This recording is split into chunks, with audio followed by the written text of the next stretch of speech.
Today I was reading something and it decided me to talk about difficulties in the daily thought.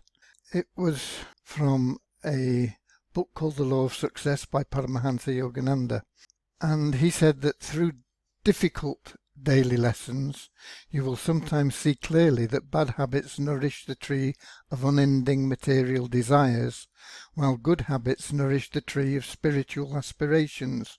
More and more you should concentrate your efforts on successfully maturing the spiritual tree, that you may someday gather the ripe fruit of self-realization.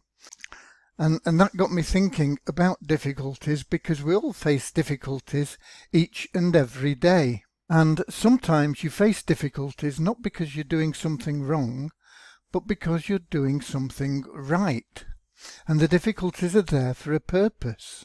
And overcoming difficulties is to experience the full delight of existence. And a children's author, Enid Blyton, talked about difficulties when she said, "You're trying to escape from your difficulties, and there is never any escape from difficulties. Never. They have to be faced and fought."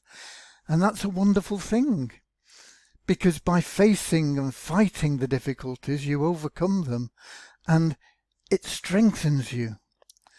And it occurred to me that in this COVID-19 episode that we're going through, the reality is that everything has been designed to run away from COVID-19.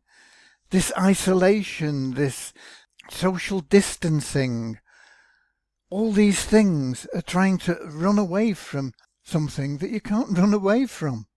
It has to be faced and it has to be fought. If we look at the statistics of this pandemic and previous pandemics, COVID-19 is in actual fact less serious than many of the ones we've faced in the past.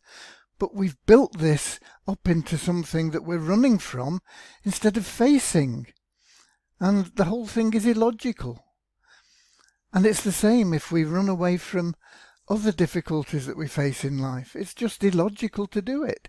You have to face them and fight them. And I love this quote by Paulo Coelho, who said, "An arrow can only be shot by pulling it backward. So when life is dragging you back with its difficulties, it means that it's going to launch you into something great." And that comes through the growth and through the strength you obtain from facing and overcoming any difficulty in your life. God bless.